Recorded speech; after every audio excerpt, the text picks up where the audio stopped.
हाथी और उसके दोस्त की कहानी। बहुत समय पहले की बात है। एक अकेला हाथी एक अजीब जंगल में बसने आया। ये जंगल उसके लिए नया था और वह दोस्त बनाने के लिए देख रहा था। वो सबसे पहले एक बंदर से संपर्क किया और कहा, नमस्ते बंदर भैया, क्या आप मेरे दोस्त बनना चाहेंगे? बंदर ने कहा, तुम मेरी तरह झूल नहीं सकते क्योंकि तुम बहुत बड़े हो, इसलिए मैं तुम्हारा दोस्त नहीं बन सकता। इसके बाद हाथी एक खरगोश के पास गया और वही सवाल पूछा। खरगोश ने कहा, तुम मेरे बिल में फिट होने के लिए बहुत बड़े हो, इसलिए मैं तुम्हारा दोस्त नहीं बन सकता। फिर हाथी तालाब में रहने वाले मेढक के पास गया और वही सवाल पूछा। मेढक ने उसे जवाब दिया, तुम मेरे जितना ऊंची कूदने के लिए बहुत भारी हो, इसलिए मैं तुम्हारा दोस्त नहीं बन सकता।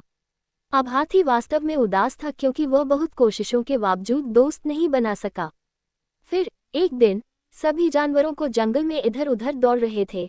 ये देखकर हाथी ने दौड़ रहे एक भालू से पूछा कि इस उपद्रव के पीछे का कारण क्या है। भालू ने कहा, जंगल का शेर शिकार पर निकला है, वे खुद को उससे बचाने के लिए भाग रहे हैं।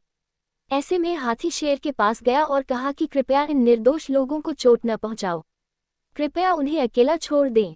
शेर ने उसका मजाक उड़ाया और हाथी को एक तरफ चले जाने को कहा।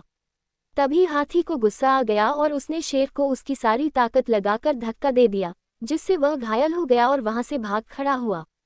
अब बाकी सभी जानवर धीरे धीरे बाहर आ गए और शेर की हार को लेकर आनंदित होने लगे। वे हाथी के पास गए और उससे कहा, तुम्हारा आकार एकदम सही है हमारा दोस्त बनने के लिए।